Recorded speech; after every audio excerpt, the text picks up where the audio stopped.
BTC আমাৰ দলৰ সভাপতি হাগ্ৰামা মহিলাৰী ডাঙৰীয়া আৰু আপোনালোকে এই সোণকৰিহা গাঁৱত অনুষ্ঠিত সভাত উপস্থিত থকা প্ৰত্যেকগৰাকী ৰাইজে আপোনালোকে এবাৰ মঞ্চলৈ চাওক। এই মঞ্চখনে বিপিএফ দলৰ মুৰব্বী হাগ্ৰামা মহিলাৰীৰ নেতৃত্বত যোৱা 17টা বছৰ আৰু আগন্তুক ভৱিষ্যতৰ বহু বছৰলৈ হিন্দু মুছলিম শিখ জৈন খ্ৰীষ্টান জনজাতি অজনজাতি বিভিন্ন জনগোষ্ঠীৰ নেতৃত্ব হাগ্ৰামা মহিলাৰী ডাঙৰীয়াই দিছে। এইটো আমি মুখেদি কোৱা নাই, আপোনালোকে মঞ্চৰ ফালে চালে গম পাব। মই প্ৰত্যেকগৰাকী সুধীবৃন্দক শ্ৰদ্ধা জনাই উপস্থিত থকা ননা নদীৰ পাৰত অনুষ্ঠিত হোৱা সভাৰ ৰাইজক সেৱা জনাইছো। দিন আপোনালোকক ৰাজ্যত থকা চৰকাৰখনে বঞ্চিত কৰি আহিছে। আপোনালোক বিটিচিত নাছিল, বিটিচিৰ বাহিৰত নলবাৰী জিলাৰ আপোনালোক ভোটাৰ আছিল আৰু আপোনালোকক গত দিনবিলাকত চৰকাৰে এই আজিৰ যিটো অৱস্থা, না ইফালৰ পৰা আহিব পাৰি না সিফালৰ পৰা আহিব পাৰি আপোনালোকৰ অঞ্চলত। আপোনালোকৰ অঞ্চলটোক নেগলেক্ট কৰা নহয়, মোটামুটি এই অঞ্চলটোৰ ৰাইজক চলিত চৰকাৰখনে বাদেই দিছে আপোনালোক। আৰু যাৰ কাৰণে আপোনালোকক আইন বহিৰ্ভূতভাৱে নীতি বহিৰ্ভূতভাৱে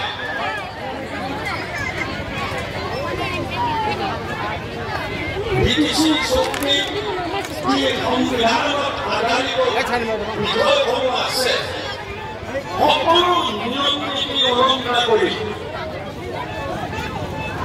আপোনালোকৰ নিচিনা কেইবাখন গাঁও বিটিচিত নতুনকৈ অন্তৰ্ভুক্ত কৰিছে আৰু অন্তৰ্ভুক্ত কৰি তেওঁলোকে ভাবিছে যে আমি নিশ্চিত হৈছো ৰাজনৈতিকভাৱে আপোনালোকক বাদ দিম।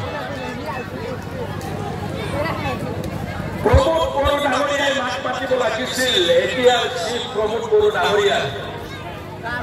প্ৰমোদ বড়ো ডাঙৰীয়া আজিৰ দিনটোত এটা পুতলাৰ নিচিনাকে আছে। আমি যি পুতলা বুলি কওঁ, ৰছী লগাই পেলাই নচুৱাই থাকে, যে তেওঁক এটা ৰাজনৈতিক দলে এডাল সূতা বান্ধি যি কৰিবলৈ কয় তাকেই কৰিব। তাৰ পৰা বিটিচিকে ৰাইজে একো আশা কৰিব নোৱাৰে।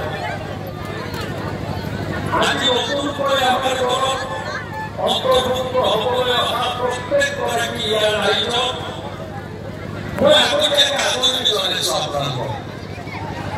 আপোনালোকে পুৰুষ মহিলা শিশু ল'ৰা ছোৱালী সকলোৱে আন্তৰিকতাৰে বিপিএফ দলক যোগদান কৰি ভৱিষ্যতে সহায় কৰিম বুলি আপোনালোকে আগবাঢ়ি আহিছে।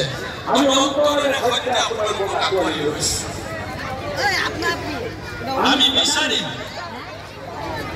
যে মাত্ৰ 1.5 বছৰ পিছত যিটো বিদেশী ইলেকশ্যন নতুনকৈ হ'ব, তাত ডেফিনেটলি আকৌ এবাৰ হাগ্ৰামা মহিলাৰী ডাঙৰীয়াৰ নেতৃত্বত চৰকাৰ হ'বই। আৰু আপোনালোকে বিচৰা আটাইবোৰ অভাৱ একমাত্ৰ বিটিচিৰ আটাইবিলাক লিডাৰৰ ভিতৰত হাগ্ৰামা মহিলাৰী ডাঙৰীয়াহে পাৰে, বাকীবিলাকৰ সম্ভৱ নহয়। আমি তেখেতক সহায় কৰিম, আমি তেখেতৰ লগত থাকিম। মই আপোনালোকক এটা সৰু উদাহৰণ দিব বিচাৰিছো। কিছুদিন আগত BTC ধৰ্মীয় সংখ্যালঘু মানুহ, ভাষিক সংখ্যালঘু যিসকল বঙালী মানুহ, কৰবাত কম বেছি পৰিমাণে নেপালী মানুহ, কৰবাত কম বেছি পৰিমাণে বড়ো মানুহ, কৰবাত কম বেছি পৰিমাণে জেনেৰেল কাষ্টৰ মানুহ 10 ঠাইত BTC দিনৰ ভিতৰত তেওঁলোক BTC এৰি যাব লাগে, মাটি এৰি দিব লাগে বুলি উচ্ছেদৰ নটিচ আহিল। হাজাৰ হাজাৰ মানুহ হাহাকাৰ কৰিলে যে তেওঁলোকক উচ্ছেদ কৰিব। ময়ো কেইখনমান গাঁৱলৈ গলো, কিন্তু আমাৰ নেতা হাগ্ৰামা মহিলাৰী ডাঙৰীয়াৰ নেতৃত্বত এক বৃহৎ BPFৰ দলে 10 ঠাইত যি উচ্ছেদৰ নটিচ দিছে, 10 ঠাইতে তেখেতে গৈ সেই অঞ্চলৰ বিপদত পৰা ৰাইজৰ লগত থিয় হৈছে যে BPFত যদি আমি চৰকাৰ বেক কৰোঁ, আপোনালোকক মাটি ফিৰাই দিয়াই নহয়, আপোনালোকৰ ঘৰ পৰ্যন্ত বনাই দিম বুলি কৈছে হাগ্ৰামা মহিলাৰ ডাঙৰীয়া। তাৰ বাবে মই আচৰিত হৈছো, চৰকাৰত থকা UPPL নামৰ যিটো দল 15 দিনত মাটি দিম বুলি কোৱা চৰকাৰ, 15 দিনত জেনেৰেল গাঁও কাটি দিম বুলি কোৱা UPPL দল, ঘৰে ঘৰে চাকৰি দিম বুলি কোৱা UPPL দল, লগত ভাৰতীয় জনতা পাৰ্টি আছে, সমানে সমানে ফাঁকি দিছিলে তেওঁলোকে তেনেকুৱাকে কৈ ৰাইজৰ পৰা ভোট সংগ্ৰহ কৰিছিল। BTC ৰাইজক তথাপি আমি ধন্যবাদ দিছো। ইমান ফাঁকি দিয়াৰ পিছতো 40টা সিটত নিৰ্বাচনত BPF দলে আটাইতকৈ বেছি 17টা সিটত হাগ্ৰামা মহিলাৰী ডাঙৰীয়াৰ নেতৃত্বত আমি জয়ী হলো। মহামান্য গভৰ্ণৰে আমাক চৰকাৰ কৰিবলৈ মাতিব লাগে, হাগ্ৰামা মহিলাৰী ডাঙৰীয়াক চৰকাৰ কৰিবলৈ মাতিব লাগে, কিন্তু অন্যায়ভাৱে দৃষ্টিকটুভাৱে সংবিধানৰ সকলো নিয়ম নীতি জলাঞ্জলি দি BPFক চৰকাৰ কৰিবলৈ নামাতি আমাতকে 7খন সিট কম পোৱা UPPL দল, আমাতকে 8খন সিট কম পোৱা BJP দলক ক্ষমতাত আছে কাৰণে গভৰ্ণৰে অন্যায়ভাৱে তেওঁলোকক চৰকাৰ কৰিব দিলে। আৰু তেওঁলোকে গভৰ্ণৰ ডাঙৰীয়াই অযুক্তিকৰ যুক্তি কিছুমান সেই সময়ত দাঙি ধৰিলে ৰাইজৰ আগত। আমাৰ দল শেষ হৈ যাব লাগিছিল। অসম চৰকাৰ আৰু BTC চৰকাৰৰ যে ষড়যন্ত্ৰ কেইখন আহিছে, যে 15 বছৰ ইলেক্টেড চৰকাৰৰ মুৰব্বী হৈ থকা হাগ্ৰামা মহিলাৰী ডাঙৰীয়াই হিন্দু, মুছলিম, শিখ, জৈন, খ্ৰীষ্টান বিভিন্ন জনগোষ্ঠীৰ মানুহক জাতি, ধৰ্ম, বৰ্ণ নিৰ্বিশেষে কোনোদিন কোনো মানুহক বিপদত পৰিবলৈ দিয়া নাছিল এই দলে। সেই বিশ্বাসকে কৰিয়েই আকৌ হাগ্ৰামা মহিলাৰী BPF দল যদি কোকৰাঝাৰত চৰকাৰ গঠন কৰিব পাৰে, ৰাইজৰ বিশ্বাস হৈছে যে BTCৰ ডেভেলপমেণ্ট হ'ব, BTC পুনৰ ডেকা ল'ৰা ছোৱালীয়ে চাকৰি পাব, BTC পুনৰ এই অঞ্চলত খেতিয়কসকলে খেতিৰ উচিত মূল্য পাব। এই কথাবিলাকৰ ওপৰত ৰাইজৰ বিশ্বাস আছে কাৰণে BPF সমৰ্থন দিছে। মই বেছি দীঘলীয়া কৰিব খোজা নাই। MP ইলেকশ্যন আহি আছে, একেবাৰে ওচৰত MP ইলেকশ্যন।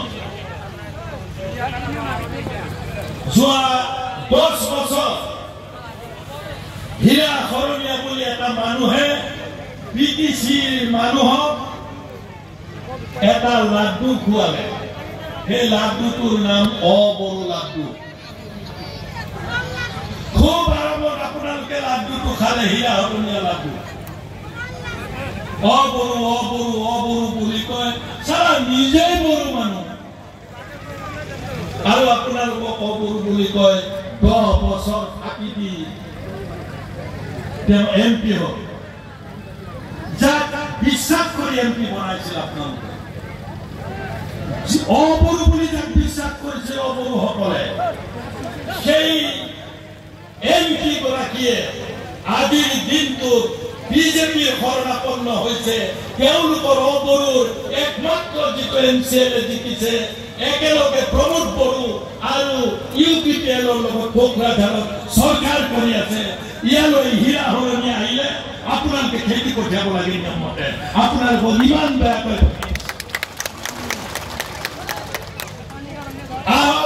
গণতান্ত্ৰিক দেশ এখনত হীৰা শৰণীয়া হিচাপে ভোট খোজাৰ অধিকাৰ আছে কিন্তু ফাঁকি দি নহয় ইমান ফাঁকি কথা ক'লে 10 বছৰ পাৰ্লিয়ামেণ্ট দিল্লীৰ পাৰ্লিয়ামেণ্ট বিটিচি সম্পৰ্কে এটা শব্দ কৈ নাপালে বিটিচি সম্পৰ্কে আৰু সেইজন মানুহে বিটিচিৰ মানুহক অবৰু যিটো লাড্ডু খোৱালে 10 বছৰ তেওঁ এমপি হ'ল আজি সেইবিলাক আটাইবিলাক ধৰা পৰিছে প্ৰমোদ বড়োৱে মই শেষৰটো কৈছো প্ৰমোদ বড়ো ডাঙৰীয়া হাগ্ৰামে মহিলাৰী ডাঙৰীয়া যেতিয়া চিফ আছিল 3rd grade 4th grade peon চকীদাৰ আনকি অফিসাৰ পৰ্যন্ত কোকৰাঝাৰ হাগ্ৰামা মহিলাৰ ডাঙৰিয়াৰ সৰকাৰে বেকাৰ ল'ৰা ছোৱালী শিক্ষিত ল'ৰা ছোৱালী এপয়েন্টমেন্ট দিছে আপোনালোকে শুনি লাজ পাব দুখ লাগে আমাৰ লজ্জা লাগে সবৰে কি পিয়ন চকীদাৰ চাকৰিও প্ৰমোদ বড়োৱে অসম চৰকাৰৰ হাতত তুলি দিলে তেওঁ আৰু দিব নোৱাৰে তাতে ইন্টাৰভিউ দি কোকৰাঝাৰ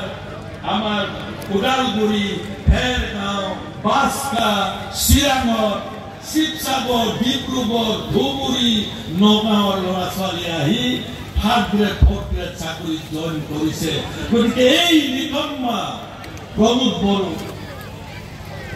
সমগ্ৰ বিটিচিৰ ৰাইজে লগ লাগিছে যে অহাবাৰ পুনৰ হাগ্ৰামত জিকাবলৈ খুজিছে আৰু ঋত যি অধিকাৰ প্ৰমোদ বড়োৱে অদৰকাৰীভাৱে কাৰোবাক ৰাজ্য চৰকাৰ আৰু কেন্দ্ৰীয় চৰকাৰক দিছে সেই অধিকাৰ যাতে অক্ষুণ্ণ থাকে তাৰ কাৰণে আপোনালোকে হাগ্ৰামত মহিলাৰীক বিজয় কৰিব লাগিব এইখিনিকে কৈ পুনৰ আপোনালোকৰ এই সোণ পৰিহাৰ শ্ৰদ্ধাৰ ৰাইজক আজি যোগদান কৰিবলৈ অহাৰ কাৰণে আন্তৰিকতাৰে আপোনালোকক আমি গ্ৰহণ কৰাৰ আগতে আপোনালোকে এটা শ্লোগান দিয়ক হাগ্ৰামা মহিলাৰী জিন্দাবাদ হাগ্ৰামা মহিলাৰী জিন্দাবাদ হাগ্ৰামা মহিলাৰী জিন্দাবাদ BPA long live BPA long live BPA long live ধন্যবাদ।